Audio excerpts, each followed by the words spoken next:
Our next topic is look at electromagnetic induction. So we've already looked at the idea that moving electricity there produces magnetism. You've done the formulas for that and the directions as well. And we found out that the coils of wire strengthen the magnetism you get as opposed to a single wire. What they're interested in after that, historically, was could moving magnetism actually generate electricity and go in the opposite direction? So you've already seen in class that if we actually get a single wire and move it down between two magnets, you got electricity induced or voltage induced in the wire, and that produced a current. We've also seen that a coil of wire, when a magnet moves into that, has an EMF induced as well, or a voltage induced as well, and that produces a current. So let's have a look at that quickly again. So the other day you tried putting single wires through magnetic fields, and you also tried this one where we pushed a magnet into a coil there. You can see what it does, that it goes to one direction, and it goes back to its original position, or zero, and then when you pull it out, it goes in the opposite direction. Now how fast you do that, the rate of change of the flux with the coil also affects how big the EMF is. So that's at 3, and this one's at only 2 there. So if you go in slower, you'll find the EMF induced is not as big. Come out quicker, you get it bigger.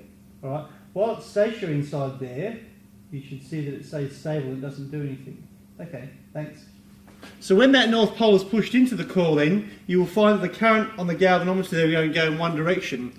When you leave the magnet inside it, it actually stays there and the current is not induced anymore, the voltage is not induced, so it stays at 0. When you pull it out, it's in the reverse direction. And the rate of change of that actually determines how big the voltage is and how big the current is. So that was what Michael Faraday discovered with his famous iron ring experiment.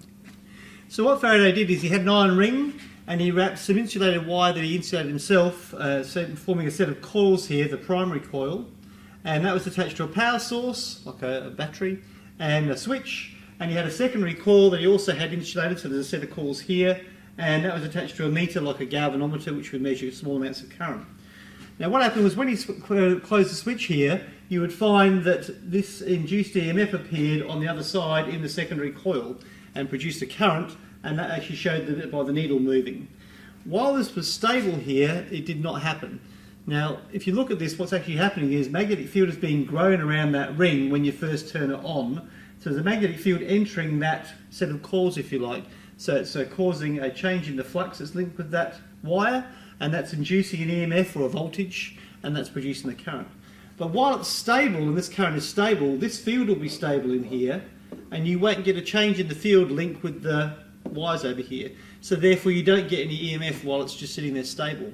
However, when you then turned it off again, what happens is this field shrinks back through that set of coils in the secondary coil, and you'll get the current induced in the opposite direction. So it was on, it actually went through and turned the meter in one direction, and then it went backwards when it was turned off. So he surmised then that induced EMF only occurred when there was a change in the magnetic flux that was coming around this ring and interacting with the second coil. So this idea about magnetic flux was introduced, and he said that you only get an induced EMF then when that changes. And indeed, the actual amount of EMF induced was proportional to the rate of change of the flux there. So you have to think about how much flux is actually being changed here, and how long was that taking? What was the rate of change of the flux? So we need to look at what is magnetic flux in definition there, and can you do calculations to work out the amount of EMF. So what we need to look at now is how do you work out the amount of flux in a given area going through a coil or through a wire and so on, or how it changes with that wire or conductor. So look at an example before where we've talked about magnetic field strength being say 4 Teslas. I've always pictured that as being 4 field lines per square metre, okay? So if we look at the field lines here, this field is going into the board at the moment. Say this is a square metre here, like that. Let's say we had 3 metres here going this way by 2 metres at the moment. So in a square metre here, I'm picturing I've got 4 field lines there representing that square metre. So 4 field lines in a square metre, I'm calling 4 Teslas. So in the old days we used to talk about magnetic flux density, which is not in the course this time around, but I would have thought that as being 4 Webers of flux in a given square metre. That's how I would have done it in the past. So the amount of flux in a square metre. Okay, amount of flux per area. So what we've got here is 4 Teslas in that square metre. Now if you want to work out the total amount of flux then in this whole region here, the formula on the formula sheet's been given as flux here is the field strength, which you're very familiar with, times by the total area you're working with. So in this case here we've got a field strength per square metre here of 4 Teslas there. And how many square metres have we got altogether? Well, you've got a 3 by 2 metre area here, so 3 2s are 6. So you're going to get a total of 24 Webers here. So that's pretty important that you can work out the total flux in an area based on the field density, the magnetic field density, times by the total area that it's covering. What Faraday is saying here is that the actual EMF, or the voltage induced, will be the rate of change of that flux in a given time. So if the flux doesn't change, there is no EMF. So there's got to be ways of changing that flux. One way is to change the field strength by turning the field on or off, or by pushing a magnet in or out. But if the magnetism is resting inside the actual conducting coils there, then you're not going to get a change, so you won't get an EMF. The other way you could do it is if you change the area that's actually linked with the field strength, and we'll look at those as well. So what we need to do is look at some examples involving this sort of flux that's going on, and the rate of change of flux, and how much induced EMF there is. So before we do the examples, key things then, magnetic flux can be thought of as the total number of field lines in a given area, but what I haven't mentioned is it's got to be going at 90 degrees to that field. So the area needs to be set up at 90 degrees to the field to get a magnetic flux linked with the field. So as an example here, if you've got a square coil of 2 metres by 2 metres, you get 4 square metres. And if each of those square metres got 4 Teslas in there, or 4 field lines, you're going to get 16 field lines altogether, or 16 Webers of magnetic flux, alright? So the magnetic flux basically by definition is the product of the magnetic field and the area that's perpendicular to the field, okay? So here we get 4 Teslas as the field strength, times by 4 square metres, we get 16 Webers altogether. So in the book it actually shows there being a cos theta factor to work out that. And the way they've done that is they've actually said that they've got to imagine that there's a line or a vector coming out of that area at right angles, okay? So when it's in that case there, you use the cosine of theta in that case. So here the cosine of theta would be the cosine of 0 because they're parallel, and that will be 1, okay?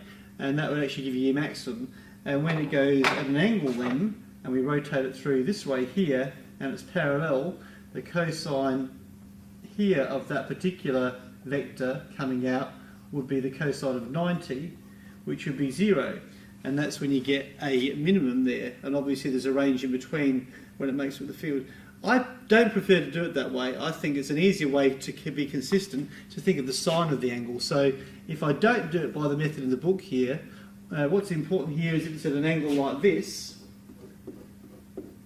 the important part of that area that's going to be at right angles to the actual field is this particular direction here, that part there, that vector if you like.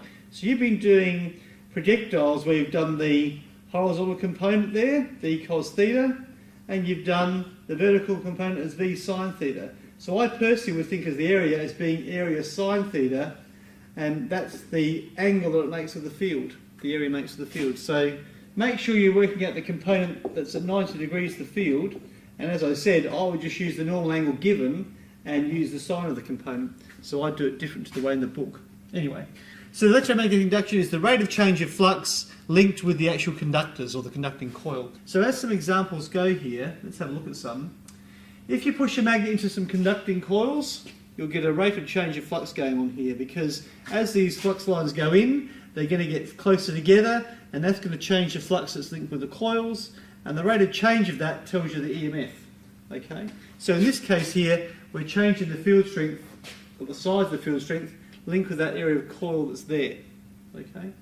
And as I said before, when the magnet is resting inside, the flux doesn't change here, and you get a value of 0. Okay? You could change this, by the way, as an arrangement and use more coils or a stronger magnet, because a stronger magnet will give you more field lines and change the magnetic field strength, and more coils will change the area linked with that flux and also induce a greater EMF. Okay, so let's use some examples of Faraday's law here. So we've said that Faraday's law is the rate of change of flux. So in each case, we just need to be able to work out the flux that's there and look at the rate of change of that. If we had a coil of wire that was circular and had an area of 15 square centimetres, and we're going to change the magnetic field and increase it from this amount of Teslas to this amount in 0.2 seconds as a time interval, can you calculate the induced EMF here? So you could do it the long way and actually work out the flux at the start that's there that's linked with the coil, which is the field strength times by the area. Now I've converted that into square meters instead of square centimeters that's here by dividing by 100 and dividing by 100 again because it's square centimeters. So you get 0.015 square meters. That's the amount of Webers to start with as a flux. One at the end here is actually different because the field strength has changed. So you work out the change in the flux here by subtracting the two. And it doesn't really matter which way around you do those in terms of order because the actual direction is given by a different method, okay? And in this case here, we get 1.8 by 10 to the minus 3 Webers is the change in flux. So therefore the EMF is the rate of change in flux. How long did that take? 0.2 seconds. You get so many volts induced, and that'll produce a current if you get a complete loop there. So that's one way. In this particular one here, we're going to change the area instead and leave the field strength the same. That's fixed. So we're going to change that loop of wire there, the rectangular coil, from a 3 by 3 by 3. It doesn't look very square there, but you've got a 3 by 3 squared. So you've got a 9 square metre area there based on a 12 metre perimeter coil. 3 plus 3 plus 3 plus 3. So if you stretch it in a different shape there and still have a 12 metre length there, if we check that out, 2, 4, 2, 4, that's 6 and 6 is 12. What have we got as an area though? You've got 4 by 2 as an area now. The area that's linked with the field has changed. So if we look at that again, the initial flux here is actually 5 by 9, okay, which is 45, and it's ended up as a 5 by 8, which is 40. So the change in flux here is 5, and again it could be plus or minus. So therefore the induced EMF here is going to be a change of 5 in 0.4 of a second, 12.5 volts. Okay, so you can either change your field strength or the area. They're the two we've done. Or you could change both as well, by the way. A solenoid is slightly different though, because this time we've got to consider the number of loops there, or the number of coils altogether, or the number of turns of coils there. So this one's got a radius of 4 centimetres, so we have to work out the area first of that one loop, if you like, or one coil. So area equals pi r squared. Get the centimetres into metres first, it'll make it easier. Divide by 100, and you get the area of one loop there. So therefore the amount of flux linked with one loop would be the field strength times by the area. Okay, so if we do that, you get a certain amount of Webers there. Times it by 500 because there's 500 coils, there's 500 layers there of area. Okay, so the total flux linked with the whole solenoid would be times by 500, and you've got the total there. Now what we can do here is turn the field strength off. So therefore the flux linked at the end is going to be 0. Alright, so the change in flux is going to be that take away the initial, or vice versa, it's not going to matter. It's going to take 1 of a second to decay to 0, so that gives you the rate of change of flux, and that gives you the induced EMF in volts. Let's just try one more example here, but this time and do one at an angle. So we've got a coil of a given area here, it's inside a magnetic field of 30 Teslas. The coil's at an angle of 60 degrees to the field, and it's going to take 0.2 seconds to be turned off, to drop to 0. So calculate the induced EMF that's there. So don't forget, what we're interested in here is the area that's perpendicular to the field. So in this particular one, if the theta is 90 here, in my mind it's going to give you sine of 90, it's going to give you your maximum, it's going to be 1. So I prefer to use the sine of the angle here and just keep it simple. When you rotate the loop in there and it becomes parallel to the field, you'll find the induced EMF here will be 0.